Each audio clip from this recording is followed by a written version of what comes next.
Hello friends, this is Devendra from Tathastu GMAT and I am here with another concept, HCF, highest common factor.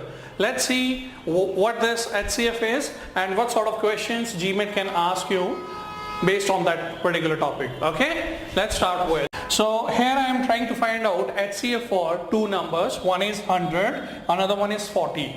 Okay, so what I do here, first I factorize that. 100 is not a prime number, so I break 100 into prime numbers. So if I prime factorize 100, it is 2 square into 5 square. Similarly for 40, it is 2 raised to the power 3 into 5. So what you have to do is write down all the factors which are common in both the numbers. So here obviously you can see that 2 and 5 are common in both, right? So I write down HCF will become 2 and 5. Okay, now assign the lowest power available. So which one is lowest? Here since it is 2, we can say lower. So the lower power is 2 here for 2. So it becomes 2 raised to the power 2. And what is the power for 5? It is 1. Here we have 5 raised to the power 2. Here we have 1. So we assign 5 raised to the power 1. So that becomes our HCF. So it is 2 to the 4, 5 4 the 20. You can even see that 20 is the highest common factor of 40 and 100. Right? And let's see how GMAT puts questions based on such concepts. So the question is, if P and Q are positive integers, what is the HCF of A and B? And what are A and B? A and B are defined here. A is equal to 2 raised to the power P, 3 raised to the power 4 and 10 raised to the power 5. B is equal to 2 raised to the power 5, 3 raised to the power Q and 7 raised to the power 4. Now the statements are, statement 1 is P is less than 5 and statement 2 is Q is greater than 4. Okay. So first thing, as I said, you need to find out HCF of these two numbers. So first what do? First you prime factorize them. Mostly you see they are already prime factorized, but are all the number prime factorized? No. 10 is not a prime number, so we need to further break it. Okay, so I rub it here. It becomes A is 2 raised to the power P plus 5 2's from this number. 2 raised to the power P plus 5.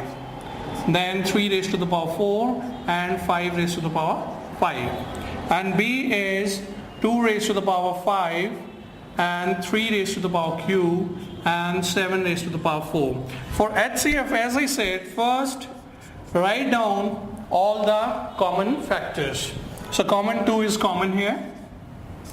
Then 3 is common. 5 is not common, 7 is also not common. So we are not going to write them. So statement 1 says P is less than 5. Since P is a positive integer and P is less than 5, it is minimum going to be 1. So the minimum power in A for 2 will be 6. 6 or 7 or 8 or 9, right? In whatever case, whether you consider P as 1 or 2 or 3 or 4, here 2 raised to the power, finally the answer will be 5 because we are going to see the lower one. Okay, which one is lower power here? So it will be 6 or above, it is 5. So the less one is 5. Similarly, we try 8 for Q or 3 raised to the power. But in statement 1, nothing is said for Q. So if Q becomes 1, so it will become 3 raised to the power 1.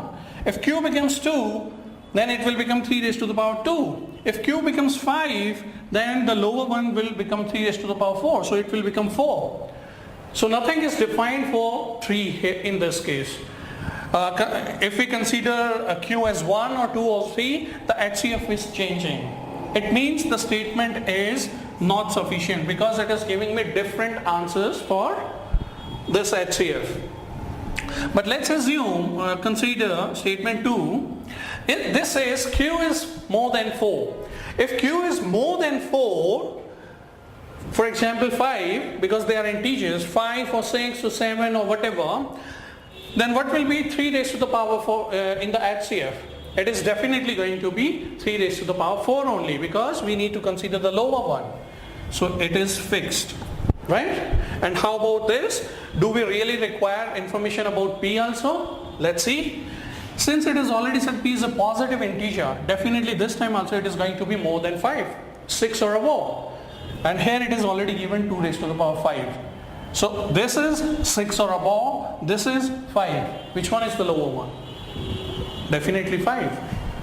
So in this case, I have one fixed value for HCF. That is 2 raised to the power 5 multiplied with 3 raised to the power 4. Right? Therefore, this statement is sufficient to answer the question. Hence, B for Bombay is the right answer.